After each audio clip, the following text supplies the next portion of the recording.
पृथ्वीराज तृतीय, जिन्हें आमतौर पर पृथ्वीराज चौहान कहा जाता है, चौहान वंश के राजा थे।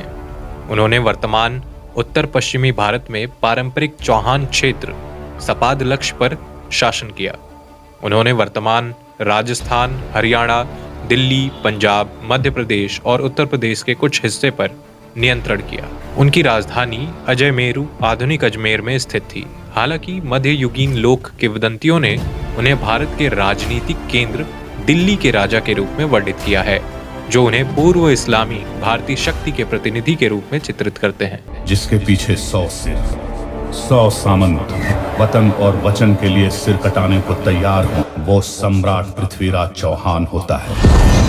इतिहास के पन्ने पलटें तो पृथ्वीराज चौहान के बारे में कई जानकारियां हाथ लगेंगी। पृथ्वीराज चौहान का जन्म 1168 में अजमेर के राजा सोमेश्वर चौहान के यहाँ गुजरात में हुआ था।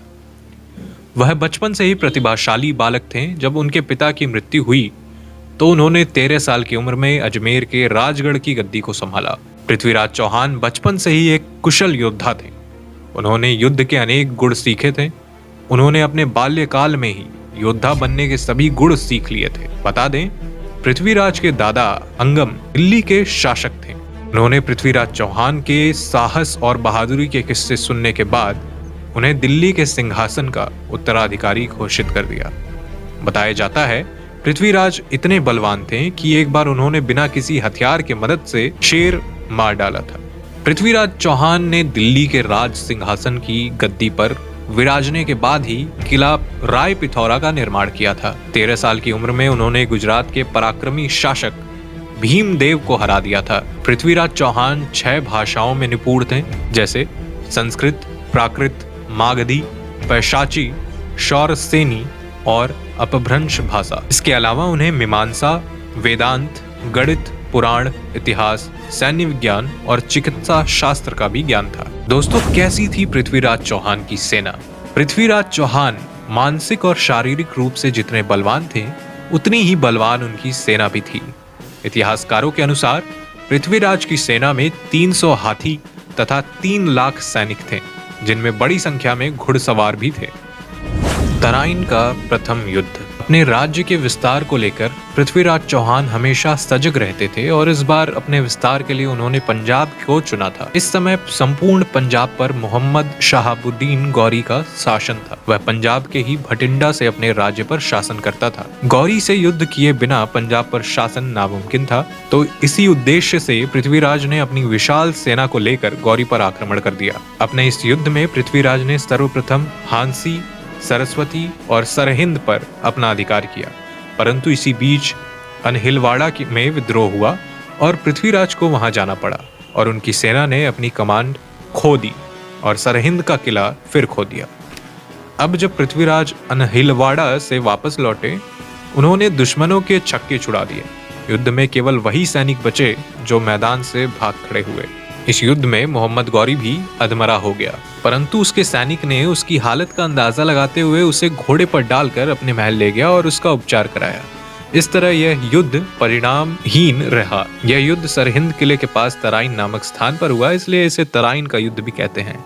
इस युद्ध में पृथ्वीराज ने लगभग 7 करोड़ रुपए की संपदा अर्जित की, जिसे अपने सैनिकों में बांट दिया।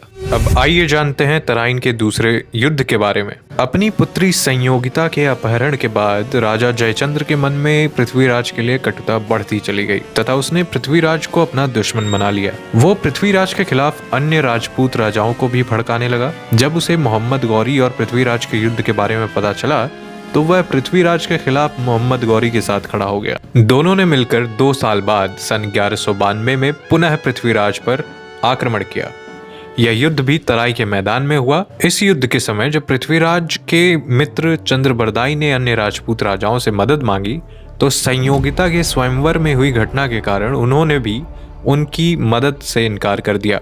ऐसे में पृथ्वीराज चौहान अकेले पड़ गए और उन्होंने अपने 3 लाख सैनिकों के द्वारा गौरी की सेना का सामना किया। क्योंकि गौरी की सेना में अच्छे घुड़सवार थे, उन्होंने पृथ्वीराज की सेना को चारों ओर से घेर लिया। ऐसे में वे न आगे बढ़ पाए न ही पीछे हट पाए और जयचंद्र के गद्दार सैनिकों ने राजपूत सैनिकों का ही संहार किया और पृथ्वीराज चौहान की हार हुई। युद्ध के बाद पृथ्वीराज और उनके मित्र चंद्रबरदाई को बंदी बना लिया गया। राजा जयचंद्र को भी उसकी गद्दारी का परिणाम मिला और उसे भी मार डाला गया। अब पूरे पंजाब, दिल्ली, अजमेर और कन्नौज में गौरी का शासन था। इसके बाद में कोई राजपूत शासक भारत में अपना राज लाकर अपनी वीरता साबित नहीं कर पाया। अपने इस वीडियो द्वारा हमने पृथ्वीराज चौहान के जीवन के कुछ महत्वपूर्ण अंशों को आप तक पहुंचाने की कोशिश की। वैसे जहां जहां भी पृथ्वीराज चौहान के जीवन का वर्णन किया गया है वहां थोड़ी बहुत भिन्नता है। जैसे कुछ जगह यह बताया गया है कि मोहम्मद गौरी के साथ पृथ्वीराज के कुल 18 युद्ध हुए, जिसमें से 17 में पृथ्वीराज विजयी रहे। अगर आपके पास इससे संबंधित कोई अलग जानकारी है तो हमें कमेंट बॉक्स में ज़रूर लिखें। इसी के साथ इस वीडियो में इतना ही। जय हिंद, जय भारत। मिलते हैं अगले वीडियो में।